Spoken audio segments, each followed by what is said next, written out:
Kerala files ನೋಡ್ರಿ, ಅದರಲ್ಲಿ ಆ ಹುಡುಗಿಯರು ಹೇಳೋದೇನು, ಕೊನೆಗೆ ಹೋಗಿ ಮರಳಿ ಬಂದವ್ರು ಹೇಳೋದೇನು, ನಮಗೆ ನಮ್ಮಪ್ಪ ನಮ್ಮವ್ವ ನಮ್ಮ ಗುರುಗಳು ಯಾರು ನಮ್ಮ ಧರ್ಮದ ಬಗ್ಗೆ ಏನು ನಮಗೆ ತಿಳಿಸ್ಕೊಡ್ಲಿಲ್ಲ, ಗೊತ್ತೇ ಇಲ್ಲ. ಅದಕ್ಕೆ ನಾವು ಹೋದ್ವಿ. ಅವರೆಲ್ಲ ಹೇಳಿದರು ನಮ್ಮ ಧರ್ಮ ಎಷ್ಟು ಕೆಟ್ಟದಾಗಿದೆ ಅನ್ನೋದನ್ನು ಹೇಳಿದರು. ಆದ್ದರಿಂದ ನಮ್ಮ ಧರ್ಮವನ್ನೇ ನಾವು ದ್ವೇಷ ಮಾಡಲಿಕ್ಕೆ ಹತ್ತಿದ್ದೀವಿ ಅಂತ ಹೇಳಿ. ಅದಕ್ಕೆ ನಮ್ಮ ಕರ್ತವ್ಯ ನಾವು ಮಾಡಬೇಕು. ನಮ್ಮ ಧರ್ಮವನ್ನು ಉಳಿಸೋದಕ್ಕಾಗಿ ನಮ್ಮ ಧರ್ಮದ ಆಚರಣೆ ಏನು, ವಿಚಾರ ಏನು, ಇವುಗಳನ್ನು ನಮ್ಮ ಜನರಿಗೆ ತಿಳಿಸೋದು ನಮ್ಮ ಕರ್ತವ್ಯ. ನಾವು ಮಾಡಬೇಕಲ್ಲ. ನಾವು ಮಾಡದೇ ಇದ್ದರೆ ಅವ್ರು ಮಾಡ್ತಾರೆ, ಹೋಗ್ತಾ ಇದ್ದಾರೆ. ನಾನು ಹೇಳಿದ್ನಲ್ಲ ನಿಮಗೆ, ಒಂದು ರಾಜ್ಯದಿಂದ ವರ್ಷಕ್ಕೆ 30,000 to 35,000 ಹುಡುಗಿಯರು ಸಣ್ಣ ರಾಜ್ಯಗಳಿಂದ, ದೊಡ್ಡ ರಾಜ್ಯಗಳಲ್ಲಿ 80,000 to 90,000 ಹುಡುಗಿಯರು ಎಲ್ಲಿ ಹೋದರು ಅನ್ನೋದು ಗೊತ್ತಾಗ್ತಾ ಇಲ್ಲ. ಹೋದವ್ರು ಮರಳಿ ಮನೆಗೆ ಬರ್ತಾ ಇಲ್ಲ. ಈಗ ಮೊನ್ನೆನೇ ಒಂದು ಕಡೆ ನಾನು ಕೇಳಿದೆ, ಒಂದು ಗ್ರಾಮೀಣ ಪೊಲೀಸ್ ಸ್ಟೇಷನ್ನು ಒಂದೇ ತಿಂಗಳಲ್ಲಿ 90 ಕಂಪ್ಲೇಂಟ್ಸ್ ಬಂದಿವೆ. 90 ಹುಡುಗಿಯರು ಗ್ರಾಮೀಣ ಭಾಗದಿಂದ ಕಾಣೆಯಾಗಿದ್ದಾರೆ. ಇದೇ ಹೋದ ತಿಂಗಳಿನಲ್ಲಿ. ಇದನ್ನೇನು ಹಾಗೆ ಕೇಳ್ಕೊಂಡು ಸುಮ್ಮನೆ ಇರೋದೇನು? ಇಂಥವುಗಳನ್ನು ನಿಲ್ಲಿಸಲಿಕ್ಕೆ ನಮ್ಮ ಜನರಿಗೆ ನಾವು ಪ್ರೇರಣೆ ಕೊಡಬೇಕೋ ಕೊಡಬಾರ್ದು? ನಮ್ಮ ಧರ್ಮದ ಸಂಸ್ಕಾರಗಳನ್ನು ನಾವು ಮಾಡಬೇಕೋ ಮಾಡಬಾರ್ದು? ನೀನು ಅದನ್ನು ಮಾಡಬೇಡ, ಇದನ್ನು ಮಾಡಬೇಡ, ಶರೆ ಕುಡಿದ್ರೂ ಪರವಾಗಿಲ್ಲ, ಮಾಂಸಾಹಾರ ಮಾಡಿದರೂ ಪರವಾಗಿ, ನೀವು ಯಾಕೆ ಬೇಕು ಇದನ್ನು ಹೇಳಲಿಕ್ಕೆ? ಜನ ಅದನ್ನು ಮಾಡ್ತಾನೆ ಇದ್ದಾರೆ. ಎಲ್ಲೋ ಯಾರನ್ನೋ ಕೇಳಿ ಯಾರ್ದೋ ಇದು ಮಾಡ್ತಾನೆ ಇದ್ದಾರೆ. ನಿಮ್ಮ ಕರ್ತವ್ಯ ಏನು? ನಾವು ಸ್ವಾಮಿಗಳಾದವ್ರ ಕರ್ತವ್ಯ ಜನರನ್ನು ಸನ್ಮಾರ್ಗಕ್ಕೆ ಒಯ್ಯೋದು. ನಿಜ ಸ್ವಾಮೀಜಿ, ಯಾವುದೇ ಧರ್ಮದಲ್ಲಿದ್ರೂ ಕೂಡ ಆ ಧರ್ಮದಲ್ಲಿರುವಂಥ ವೈಶಿಷ್ಟ್ಯವನ್ನ ತಿಳಿ ಹೇಳೋದು ಅದು ಆದ್ಯ ಕರ್ತವ್ಯ ಆಗುತ್ತೆ. ಅದನ್ನ ಮಾಡಬೇಕು. ನೀವು ಅದನ್ನ ಮಾಡ್ತಾ ಇದ್ರಿ, ಅದರಲ್ಲಿ ಯಾವ ಅನುಮಾನ ಇಲ್ಲ. ಆದ್ರೆ ಬಹುತೇಕ ಯುವಕರು ಕೇಳುವಂಥ ಪ್ರಶ್ನೆಗಳನ್ನು ನಾನು ನಿಮ್ಮ ಹತ್ರ ಕೇಳ್ತಾ ಇದ್ದೀನಿ. ರಾಮಕೃಷ್ಣ ಪರಮಹಂಸರು ಅವರು ಬೈಬಲ್ನು ಓದಿದ್ರು, ಕುರಾನ್ ಓದಿದ್ರು, ಭಗವದ್ಗೀತೆಯನ್ನು ಓದಿದ್ರು. ಆದ್ರೆ ಎಲ್ಲರೂ ಒಂದೇ, ಎಲ್ಲ ಗ್ರಂಥಗಳಲ್ಲೂ ಒಂದೇ ಸಾರ ಇದೆ ಅಂತ ಹೇಳಿದ್ರು. ಆಮೇಲೆ ಉತ್ತರ ಕರ್ನಾಟಕದ ಭಾವೈಕ್ಯತೆಯ ಸಂತ ಇಬ್ರಾಹಿಂ ಸುತಾರ ಅವರು ಕೂಡ ಇದ್ರ ಬಗ್ಗೆ ಮಾತನಾಡ್ತಾ ಇದ್ರು. ನಮ್ಗೆ ಅವ್ರ ಮಾತುಗಳನ್ನ ಗಮನಿಸಿದಾಗ, ಯಾಕಂದ್ರೆ ನಾನು ಉತ್ತರ ಕರ್ನಾಟಕದ ಮೂಲದವನಾಗಿರೋದ್ರಿಂದ ಸಹಜವಾಗಿ ಸೆಳೀತಾ ಇತ್ತು. ಎಲ್ಲೋ ಅವ್ರು ಹೇಳೋದಕ್ಕೂ ಅಥವಾ ಪ್ರಸಕ್ತ ಸ್ವಾಮೀಜಿಗಳು ಅಥವಾ ಹಿಂದುತ್ವವನ್ನ ಹೇಳುವಂಥವ್ರು ಎಲ್ಲೋ ಸಾಮ್ಯತೆ ಇಲ್ವಲ್ಲ ಅನ್ನೋ ಒಂದು ಭಾವನೆ ಬಂದು ಹೋಗುತ್ತೆ. ಅದನ್ನೊಂದು ಕ್ಲಾರಿಫೈ ಮಾತಾಡ್ತಾ ಇದ್ದೀರಲ್ಲ, ಇದು ಎಕ್ಸೆಪ್ಷನ್, ಅಪವಾದ. ಎಲ್ಲೋ ಒಬ್ರು ಅಪವಾದ. ಅದು ಅಪವಾದವನ್ನ ಸಾರ್ವಕಾಲಿಕ ಮಾಡ್ಲಿಕ್ಕೆ ಆಗೋದಿಲ್ಲ. ಆಪದ್ ಧರ್ಮವನ್ನ ಧರ್ಮ ಮಾಡ್ಲಿಕ್ಕೆ ಆಗೋದಿಲ್ಲ. ಅವ್ರು ಇಬ್ರಾಹಿಂ ಅವ್ರು ನಮ್ಮ ಬಳಗದವ್ರೆ. ಅವರು ನಮ್ಮ ಸತ್ಸಂಗದ ಬಳಗದಲ್ಲೇ ಯಾವಾಗಲೂ ಇರ್ತಿದ್ರು. ಇಲ್ಲಿ ಪ್ರವಚನ ಮಾಡ್ತಿದ್ರು, ಹೋಗಿ ನಮಾಜ್ ಮಾಡಿ ಬರ್ತಿದ್ರು ಅವರು. ನಾನು ಇದನ್ನು ಎಕ್ಸೆಪ್ಟ್ ಮಾಡೀನಿ ಅಂತ ತಂಬದು ಬಿಟ್ಟಿದ್ದಿಲ್ಲ ಅವರು. ನಾನು ಅದಕ್ಕೆ ಹೇಳ್ತೀನಿ, ನಮ್ಮ ಜೀವನ ಪಾರದರ್ಶಕವಾಗಿರಬೇಕು. ಅವರಿಗೆ ಅವ್ರ ಜನ ಬೈತಿದ್ರು. ಅವ ಭಾವೈಕ್ಯತೆಯನ್ನು ಇಬ್ರಾಹಿಮ್ರು ಮಾತಾಡ್ತಿದ್ರು. ಆದರೆ ಅವ್ರ ಜನರಿಗೆ ಅವ ಎಕ್ಸೆಪ್ಟ್ ಆಗಲಿಲ್ಲ. ಅವ್ರು ಅವನನ್ನು ಬಹಿಷ್ಕೃತ ವ್ಯಕ್ತಿ ಅಂತ ತಿಳ್ಕೊಂಡ್ರು, ಮಾಡಿದರು. ಏನು ಗಳಿಸ್ದಂಗೆ. ನಮ್ಮಲ್ಲಿ ಅಂತರೂ ನಾವು ಪ್ರೀತಿನೇ ಮಾಡ್ರಿ ಅಂತ ಹೇಳ್ತಾ ಇದ್ದೀವಿ. ನಮ್ಮವ್ರಿಗೆ ಬಂದು ಹೇಳಿದರು, ಅವ್ರ ಜನರಿಗೆ ಹೇಳಬೇಕಾಗಿತ್ತಲ್ಲ. ಹೇಳಿ ಅವರಲ್ಲಿ ಕೆಲ ಜನರನ್ನ ಪರಿವರ್ತನೆ ಮಾಡಬೇಕಾಗಿತ್ತಲ್ಲ. ನಮ್ಮನ್ನೇ ಪರಿವರ್ತನೆ ಮಾಡೋ ಕಾಂಟ್ರಾಕ್ಟ್ ಎಲ್ಲರೂ ತೊಗೊಂಡಿದ್ದಾರೆ. ಈಗ ಚರ್ಚ್ನವರು ಬರ್ತಾರೆ, ಸರ್ವಧರ್ಮ ಸಭೆಗಳನ್ನು ಯಾರು ಮಾಡೋರು ಅಂದರೆ ನಾವೇ ಮಾಡೋದು. ಚರ್ಚ್ನಲ್ಲಿ ಸರ್ವಧರ್ಮ ಸಭೆಗಳು ಎಂದೂ ಆಗಿಲ್ಲ. ಅದಕ್ಕೆ ಮಸೀದಿಗಳಲ್ಲಿ ಎಂದೂ ಸರ್ವಧರ್ಮ ಸಭೆಗಳು ಆಗಿಲ್ಲ. ನಾವು ಮಾಡ್ತಾ ಇದ್ವಿ ಅಂದ್ರೆ ಹುಚ್ಚರು ಅಂತ ಅರ್ಥ. ಎಲ್ಲ ಅದು ಹೃದಯ ವೈಶಾಲ್ಯತೆ ಅನ್ಸಲ್ಲ. ಇಲ್ಲ ಇಲ್ಲ ಇಲ್ಲ ಇಲ್ಲ, ಇದು ಹೃದಯ ವೈಶಾಲ್ಯತೆ ಅಲ್ಲ, ಸನಾತನ ಧರ್ಮದ ವೈಶಿಷ್ಟ್ಯ. ಇದು ಮೂರ್ಖತನ. ಇದು ಸನಾತನ ಧರ್ಮ ನಮ್ಮನ್ನು ಹೆಂಗೆ ರಕ್ಷಿಸ್ಕೋಬೇಕು ಅಂತ ಹೇಳ್ತು. ಆಮೇಲೆ ಎಲ್ಲವನ್ನೂ ಪ್ರೀತಿಸು ಅಂತ ಹೇಳ್ತು. ಹೌದು, ಎಲ್ಲವನ್ನೂ ಪ್ರೀತಿಸು ಅಂದ್ರೆ ಹಾವನ್ನೂ ಸಹಿತ ಪ್ರೀತಿಸಬೇಕು ಅಂತ ಹೇಳ್ತು. ಆದ್ರೆ ದೂರದಿಂದ. ಹೌದು, ನಮ್ಮಲ್ಲಿ ಒಂದು ಮರಾಠಿಯಲ್ಲಿ ಗಾದೆ ಮಾತಿದೆ, ಸರ್ಪವಿಂಚು ನಾರಾಯಣ, ಹಾವು ಚೇಳುಗಳು ಸಹಿತ ಭಗವಂತ. ಆದ್ರೆ ಅವುಗಳಿಗೆ ದೂರದಿಂದಲೇ ನಮಸ್ಕಾರ ಮಾಡ್ಬೇಕು, ಸಮೀಪ ಹೋಗ್ಬಾರ್ದು ಅಂತ. ಇದರ ಅರ್ಥ ಆಗಿರ್ಬೋದು. ಹೌದು ಹೌದು ಹೌದು. ಅಂದ್ರೆ ದುಷ್ಟನ ಕಂಡ್ರೆ ದೂರ ಇರು. ಅಲ್ಲ, ಅವರು ದೇವರೇ. ಹೌದು, ಸರ್ಪವಿಂಚು ವಿಂಚು ಅಂದ್ರೆ ಚೇಳು, ಸರ್ಪ ಚೇಳುಗಳು ಸಹಿತ ಭಗವಂತನೇ. ಸರ್ವಭೂತೇಷು ಗೂಢಃ. ಆದ್ರೆ ದೂರದಿಂದ ನಮಸ್ಕಾರ. ಅಲ್ಲ, ದೇವರು ಅಂತ ತಿಳ್ಕೊಂಡು ಅವಕ್ಕ ಮುತ್ತು ಕೊಡ್ಲಿಕ್ಕೆ ಆಗೋದಿಲ್ಲ, ಅಪ್ಕೊಳ್ಳಿಕ್ಕೆ ಆಗೋದಿಲ್ಲ. ಸತ್ಯ. ಅಂದ್ರೆ ಆ ಪ್ರಜ್ಞೆ ಇರೋದಕ್ಕೆ ನಾವು ಮನುಷ್ಯರು ಅಂತ ಅನ್ಕೊಂಡಿದೀವಿ.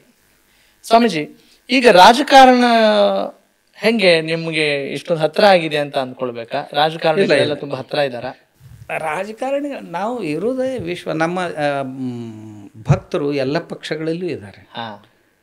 ಕಾಂಗ್ರೆಸ್ನಲ್ಲೂ ಇದ್ದಾರೆ, ಬಿ ಜೆ ಪಿಯಲ್ಲಿ ಇದ್ದಾರೆ, ಶಿವಸೇನೆಯಲ್ಲಿ ಇದ್ದಾರೆ, ರಾಷ್ಟ್ರವಾದಿ ಕಾಂಗ್ರೆಸ್ನಲ್ಲೂ ಇದ್ದಾರೆ. ಎಲ್ಲ ಎಷ್ಟು ಪಕ್ಷಗಳಿವೆ, ಎಲ್ಲ ಪಕ್ಷಗಳು. ಕರ್ನಾಟಕ ಕಾಂಗ್ರೆಸ್ನಲ್ಲಿ ನಿಮ್ಗೆ ಶತ್ರುಗಳು ಜಾಸ್ತಿನಾ? ಇಲ್ಲ, ಕರ್ನಾಟಕ ಕಾಂಗ್ರೆಸ್ನಲ್ಲಿ ಅತಿ ಹೆಚ್ಚು ಜನ ನಮ್ಮ ಪ್ರೀತಿ ಪಾತ್ರರಿದ್ದಾರೆ. ಒಬ್ರಿಬ್ಬರನ್ನ ಬಿಟ್ರೆ ಅವರು ಎಲ್ಲ ಫೋನ್ ಮಾಡಿ ಹೇಳ್ತಿರ್ತಾರೆ, ಸ್ವಾಮೀಜಿ ನಾವು ಅನಿವಾರ್ಯತೆಯಿಂದ ನಿಮ್ಮ ಜೊತೆ ಕಾಣಿಸ್ಕೊಳ್ಳೋದು ಕಷ್ಟ, ಯಾಕಂದ್ರೆ ನಮ್ಮ ಸರ್ಕಾರ ಇದೆ, ರಾಂಗ್ ಮೆಸೇಜ್ ಹೋಗುತ್ತೆ, ಆದ್ರೆ ನಾವು ಯಾವಾಗಲೂ ನಿಮ್ಮ ಜೊತೆ ಇದ್ದೀವಿ. ಏನ್ ಹಂಗೆ ಮಾಡಿದ್ರೆ ಏನ್ ಬಂದಂಗೆ ಸ್ವಾಮೀಜಿ? ಅಲ್ಲಿ ಬೇರೆ ತರ ಫೈಟ್ ಮಾಡಿ ಅಲ್ಲ, ನಿಮ್ಗೆ ಯಾವ ಕಟ್ಟಳೆಗಳಿಲ್ವಲ್ಲ? ಕಟ್ಟಳೆಗಳಿಲ್ಲ. ಮತ್ತೆ ಯಾರು ಹೇಳ್ತಾರೆ ಸ್ವಾಮೀಜಿ ಹಂಗೆ? ಅವ್ರನ್ನ ತೊಂದರೆಯಲ್ಲಿ ತರಬಾರ್ದು. ಆಯ್ತು ಸ್ವಾಮೀಜಿ, ನಿಮ್ಗೀಗ ಕರ್ನಾಟಕಕ್ಕೆ ಪ್ರವೇಶ ಮಾಡಬಾರ್ದು ನಿರ್ಬಂಧನ ಏನ್ ಮಾಡಿದಾರಲ್ಲ, ನಿಷಿದ್ಧವನ್ನ ಹೇರಿದಾರಲ್ಲ, ಏನ್ ಅನಿಸ್ತೆ ನಿಮಗೆ? ನನಗೇನು ಅನಿಸೋದಿಲ್ಲ. ಏನಪ್ಪ, ನಾ ಎಲ್ಲಿ ಹುಟ್ಟಿ ಬೆಳೆದಿದ್ದೆ, ಅಲ್ಲಿ ನಮ್ಮ ಮಠಗಳಿವೆ, ಶಾಖಾ ಮಠಗಳಿವೆ. ಏನು ಈ ದೇಶದಲ್ಲಿ ಸಂವಿಧಾನ ಕೈಯಾಗಿ ಹಿಡ್ಕೊಂಡು ಅಡ್ಡಾಡೋರು, ಇದನ್ನು ಉಳಿಸ್ಬೇಕು ಅಂತ ಭಾಷಣ ಮಾಡೋರು, ಅದ್ರ ಕತ್ತು ಹಿಚ್ಚಿಗಿದ್ರಲ್ಲ ಅಂತ ಇಷ್ಟೇ ಅನ್ಸುತ್ತೆ, ಮತ್ತೇನು ಅನ್ಸೋದಿಲ್ಲ. ಏನು ನಾನೇನು ಕೊಲೆ ಮಾಡಿರಲಿಲ್ಲ, ಸುಲಿಗೆ ಮಾಡಿರಲಿಲ್ಲ, ನನ್ನಿಂದಾಗಿ ಯಾವುದೇ ದಂಗೆಗಳಾಗಿರಲಿಲ್ಲ, ಅಥವಾ ಯಾವ ವ್ಯಕ್ತಿಗೆ ಏನೋ ಒಂದು ತೊಂದರೆನೂ ಆಗಿರಲಿಲ್ಲ. ಅವರೇ ಒಂದು ಸ್ಕ್ರಿಪ್ಟ್ ತಯಾರು ಮಾಡಿದರು. ಏನಂತ, ಪ್ರತಿ ಜಿಲ್ಲೆಯಲ್ಲಿ ಹೋಗಿ ಒಂದು ತಕರಾರು ಕೊಟ್ಟು ಬರಬೇಕು ಕಲೆಕ್ಟರ್ ಆಫೀಸ್ ಮೇಲೆ ಅಂತ. ಆ ಪ್ರಕಾರ ಒಂದು 10-20 ಜನ ಕೂಡಿ, ಒಂದು ಜಿಲ್ಲೆಯ ಜನಸಂಖ್ಯೆ 40 ಲಕ್ಷ, 30ರಿಂದ 40 ಲಕ್ಷ.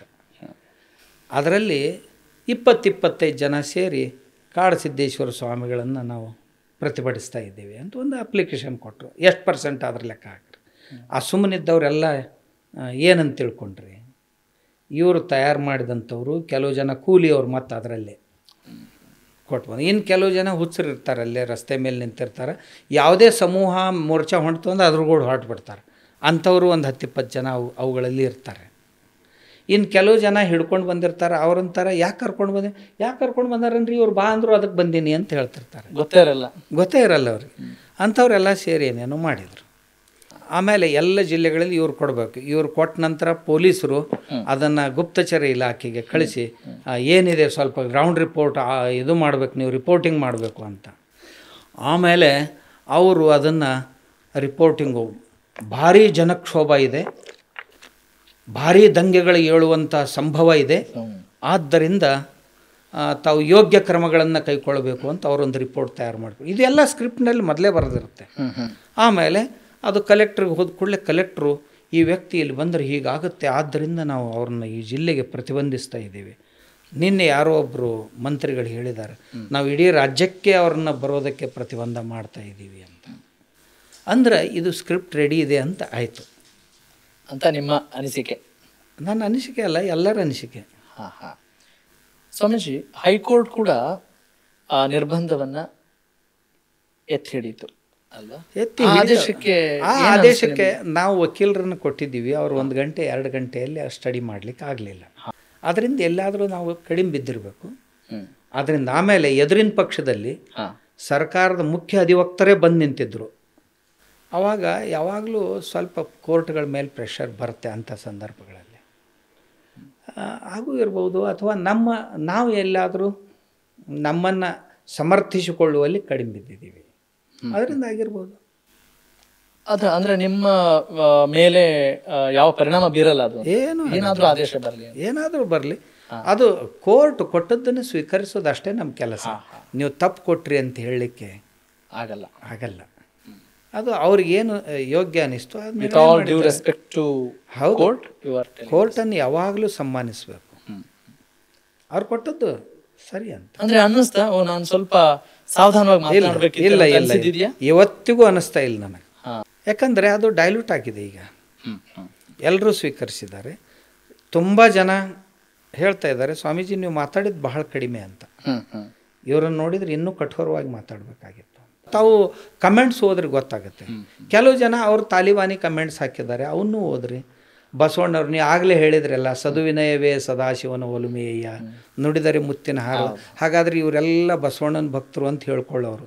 ಅವ್ರು ಯಾವ ಭಾಷೆ ಬಳಸಿದ್ದಾರೆ?